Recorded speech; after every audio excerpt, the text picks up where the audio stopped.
On a scorching afternoon at a military airbase, a grounded F-16 sat lifeless, while frustrated engineers with advanced degrees struggled helplessly against time. Near the fence, a 68-year-old man in a worn veteran's cap watched silently. A young airman mocked, "Great, now retirees are watching us fail." What they didn't know was Samuel Garrett had maintained jets for 20 years with his bare hands. What happened next proved wisdom beats technology. Before we dive in, tell us in the comments, where in the world are you watching from? The F-16 sat lifeless on the tarmac, like a bird with broken wings, surrounded by a cluster of engineers whose laptops glowed against the morning sun. 3 hours. That's all the time they had before the training mission launched without it. The base commander paced nearby, jaw tight, phone pressed to his ear as another superior demanded answers he didn't have. One engineer slammed his diagnostic screen shut. "We've tried everything. The avionics won't respond." His voice carried the edge of panic that comes when expertise meets its limits. Near the fence line, an old man stood watching. Faded jeans, worn veteran's cap, hands in pockets. Nobody noticed him. Just another retiree drawn to the sound of trouble. A young airman glanced his way and muttered to his partner, "Great. Now the retirees are coming to watch us fail." The old man's face remained still, weathered like stone, but his eyes moved across the jet with the precision of someone reading a language others had forgotten. He hadn't touched a jet in 30 years, but some things you never forget. That old man at the fence had a name, though few on base remembered it anymore. Samuel Garrett. Sam to the handful who still recognized him from the commissary, where he shopped every Thursday morning, with the same quiet efficiency he'd brought to everything in his life. 68 years old, retired Air Force crew chief, a small house 3 miles from the flight line, close enough that he still woke to the sound of jets cutting through dawn. His mornings were simple, coffee on the porch, the newspaper, silence.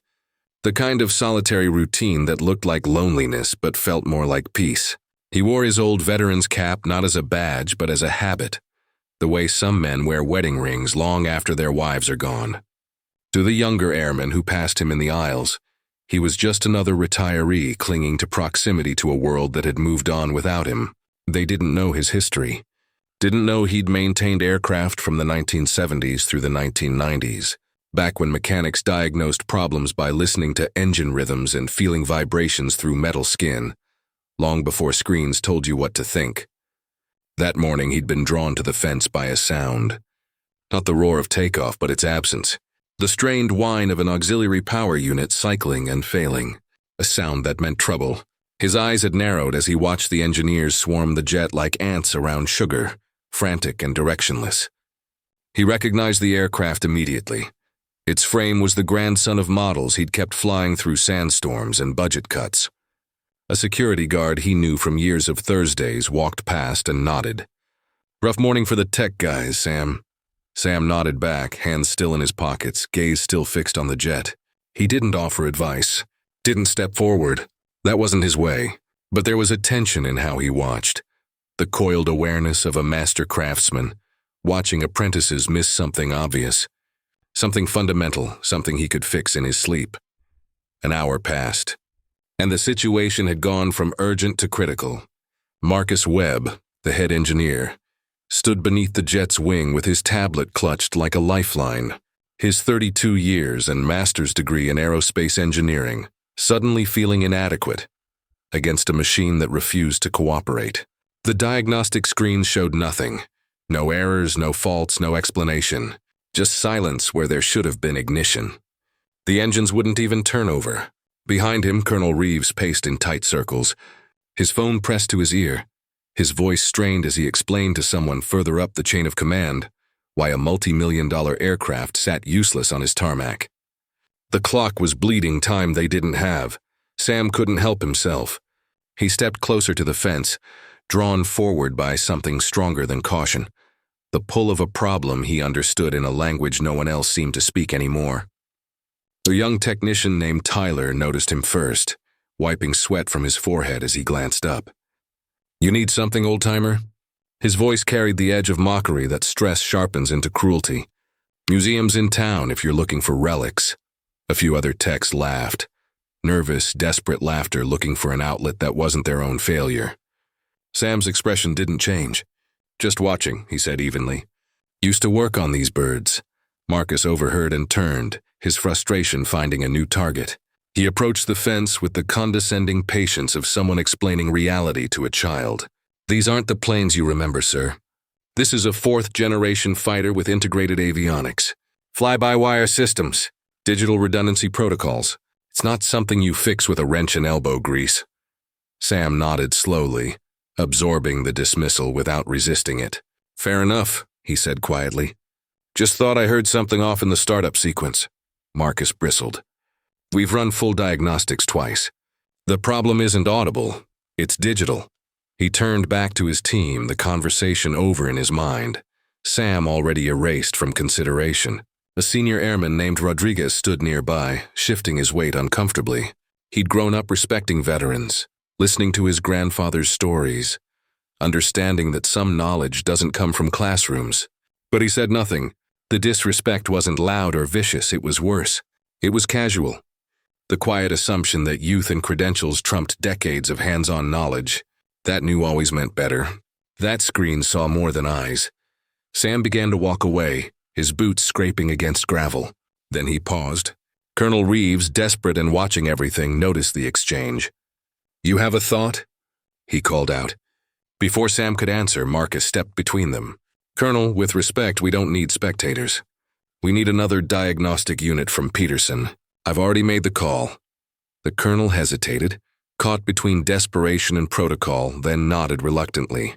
Sam turned and walked toward the parking lot, his face unreadable. Not hurt, not angry, just knowing. He'd seen this problem before, not just with jets, but with people. 90 minutes later, the tarmac had become a theater of controlled panic. The engineering team had torn through every protocol in the manual, swapped components, rebooted systems, recalibrated sensors. They'd even called in a specialist from Peterson Air Force Base, but he was still an hour out, and the mission window was closing like a fist. Marcus stood with his hands on his hips, staring at the jet as if willpower alone could resurrect it. His reputation wasn't just on the line. It was bleeding out onto the concrete beneath his feet. Colonel Reeves finally made the call they'd all been dreading. "Get me alternatives. Another jet, another plan, something. We cannot miss this window." In the parking lot, Sam sat in his truck with the windows down, engine off. He hadn't left. Couldn't, really. Some part of him was still tethered to that silent jet, to the problem he knew he could solve if anyone cared to ask. Rodriguez appeared at his window during a break, breathing hard, his face tight with frustration. "Mr. Garrett," he said, leaning against the truck's doorframe. "What did you hear?" Sam looked at him for a long moment, then answered plainly. "The starter sequence. There was a hesitation in the auxiliary power unit before the main ignition tried to engage. It's not a digital problem. It's mechanical. Probably a linkage or a relay that's corroded or misaligned. Something the computer can't see, because it's not in the system's language." Rodriguez frowned. "Why didn't you say more back there?" Sam's smile was small, sad, knowing. "Son, I did. Sometimes people need to fail before they're ready to listen. Would you try, if they asked?" Sam turned his gaze back toward the flight line, where the jet sat like a monument to expensive helplessness. "If the colonel asks, I'll look. But I won't force myself where I'm not wanted. A man's gotta have some dignity." Rodriguez jogged back across the tarmac and found Marcus hunched over a tablet. "We should bring Mr. Garrett in. He thinks it's mechanical, something with the APU relay system." Marcus didn't look up. "We're engineers, not mechanics. We don't guess, we diagnose." But Colonel Reeves was standing close enough to hear, and desperation had burned through his patience for protocol. "Get him," he said flatly. "I don't care if he's 80 years old. If he thinks he can help, I want him here. Now." Rodriguez sprinted back to the parking lot, found Sam still sitting in his truck, and delivered the colonel's request. Sam's response was simple, almost humble. "I'll take a look. No promises." As he climbed out and walked back toward the jet, other personnel began to notice. Someone whispered, "Who's the old guy?" Another answered uncertainly, "I think he used to work here." "Like decades ago." The crowd parted as Sam approached, and for the first time that morning, The noise of failure gave way to the quiet of anticipation. Sam walked toward the jet with the quiet confidence of a man who'd done this 1,000 times before, in 100 different crises, under skies both friendly and hostile. Marcus and his team stood watching, arms crossed, skepticism written across their faces like graffiti. The colonel hung back, observing, his jaw set in the way of men who've learned to hope carefully. Sam didn't ask for permission. He walked straight to the aircraft and placed his hand flat against the fuselage, fingers spread wide, as if greeting an old friend he hadn't seen in years. He stood there, silent, listening. The engineers exchanged glances. One of them shifted his weight. Another checked his watch. "May I?" Sam finally asked, his voice directed at the colonel. Reeves nodded once. Sam knelt beside a small maintenance hatch near the auxiliary power unit, a panel the engineers hadn't touched, hadn't thought to touch, because their diagnostics hadn't pointed them there. He pulled a small flashlight from his pocket, clicked it on, and peered into the narrow opening. Then, without hesitation, he reached inside with his bare hand, fingers searching by feel alone. Marcus stepped forward. "Sir, without running a diagnostic first, you could—" Sam interrupted gently, his hand still inside the panel. "This jet is older than you think. The frame's 15 years old. Computer updates don't change the bones." His fingers found something, and he pulled it free. A small relay connector, barely larger than a thumb, covered in green oxidation that flaked off like old paint. He held it up to the light. "There's your problem. The computer can't diagnose what it doesn't know is broken. This relay bridges the APU to the ignition sequence. It's mechanical. The corrosion made it stick halfway, enough to let current through but not enough to complete the circuit." The engineers stared. Marcus stammered, his certainty crumbling. That shouldn't cause a complete system failure." "It shouldn't," Sam agreed, his tone patient, instructive. "But it does. I've seen it 3 times in my career. Twice in Desert Storm. Once in Germany during a NATO exercise." He produced a small multi-tool from his pocket. Old, worn, the kind of tool that becomes an extension of a man's hand, and cleaned the connector with practiced efficiency. His movements were precise, economical, the muscle memory of decades still intact. He reattached the component, closed the panel, and stood, wiping his hands on a rag he'd pulled from his back pocket. "Try it now." The lead engineer hesitated, then climbed into the cockpit, his hands moving across the controls with less certainty than before. He initiated the startup sequence. For a moment, nothing. Then the auxiliary power unit hummed to life, smooth and strong. The main engines followed, a low growl that built into a roar, perfect and powerful, the sound of a machine remembering what it was built to do. The tarmac erupted. Airmen cheered, fists raised. The colonel exhaled a breath he'd been holding for hours, his shoulders dropping 2 inches. Marcus stood frozen, his face a mixture of shock and something that looked almost like grief. Sam stepped back, expressionless, folding the rag and tucking it away. Rodriguez grabbed his shoulder, grinning like a kid. "That was incredible." Sam just shrugged, the barest hint of a smile at the corner of his mouth. "It's what we did before computers told us what to think." Colonel Reeves approached and extended his hand. "Mr. Garrett, you just saved this mission." "Thank you." Sam shook it firmly. "Just glad I could help, Colonel." Word spread fast. More personnel gathered, drawn by the sound of the engines and the electricity of a crisis resolved. Someone near the back asked, "Who is this guy?" An older master sergeant, gray-haired and barrel-chested, stepped forward. His voice carried weight. "That's Sam Garrett, crew chief 1975 to 1995. He maintained over 400 aircraft in his career. Never lost one to mechanical failure. Not one." The crowd fell silent, respect dawning like sunrise. And Sam stood in the center of it all, still holding that old rag, looking like he'd rather be anywhere else. After the cheers faded and the crowd dispersed back to their duties, Marcus approached Sam privately, away from the eyes of his team. His shoulders were lower now, his arrogance stripped away like paint from old metal. "Mr. Garrett," he began, his voice quiet, careful. "I owe you an apology.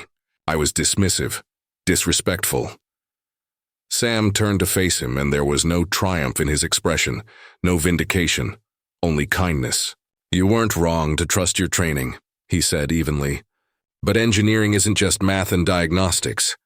Sometimes it's memory and intuition. Sometimes it's knowing what the machine is trying to tell you when it can't speak in code. Marcus nodded, absorbing the words like a man discovering he'd been reading a map upside down. How do you learn that? Sam's smile was small, worn at the edges. Time, mistakes, and listening to people who've made those mistakes before you. The moment hung between them. Quiet and powerful, no grandstanding, no speeches, just wisdom passing from one generation to the next, like a relay being handed off mid-race. Colonel Reeves appeared and gestured toward the command building. "Mr. Garrett, join me for coffee?" As they walked across the tarmac, the colonel explained the mission Sam had saved, a training sortie for young pilots preparing for deployment overseas. "Those kids need every hour in the air they can get," Reeves said, his voice heavy with the weight of responsibility. Every minute of flight time could mean the difference between coming home and not. Sam nodded slowly. "Then I'm glad I was here." The colonel asked the question that had been on his mind since Sam first approached the fence. "Why were you here this morning?" Sam hesitated, then answered with the honesty of a man too old to pretend anymore. "I come by sometimes, just to hear the jets, to feel connected to something I loved. Retirement's quiet, Colonel. Sometimes too quiet." Reeves studied him for a moment, then made a decision. "We have a civilian liaison program. Veteran advisors who consult on maintenance protocols, training standards. Would you consider it?" Sam stopped walking, surprised. He thought about his empty mornings, his silent house, the weight of feeling useless. Then he smiled. "I'd like that." As Sam prepared to leave, Rodriguez and several young airmen approached, hesitant but curious. They asked about his career, his stories, the things he'd seen. Sam, normally so reserved, opened up, not boasting but teaching. He showed them how to listen to an engine's rhythm, how to feel vibrations through your hand pressed against metal, how to trust your senses when the computers went dark. The young engineers, including Marcus, gathered close and listened with the intensity of students who'd just realized their textbooks were missing entire chapters. Sam drove home that evening as the sun melted into the horizon behind him, painting the sky in shades of orange and gold. His veteran's cap rested on the dashboard where it always did, but something had shifted. For the first time in years, he felt seen, useful, valued, not as a relic but as a bridge. Experience isn't just what you've done. It's what you've learned, what you've survived, what you carry in your hands and your memory. In a world obsessed with the newest technology, the latest innovation, we sometimes forget that wisdom isn't found in screens. It's found in scars, in calloused hands, in the quiet confidence of someone who's been there before. Respect for experience doesn't mean rejecting progress. It means integrating both. The young engineers had knowledge. Sam had wisdom. Together they succeeded where neither could have alone. Days later, that F-16 streaked across the sky above Sam's house. Powerful and free, its engines roaring with the sound of purpose restored. Sam stood on his porch, coffee in hand, watching it climb toward the sun. A small smile crossed his face, not pride but peace. To every veteran, every elder, every quiet expert walking among us, your knowledge still matters. Your service still counts. You are not relics.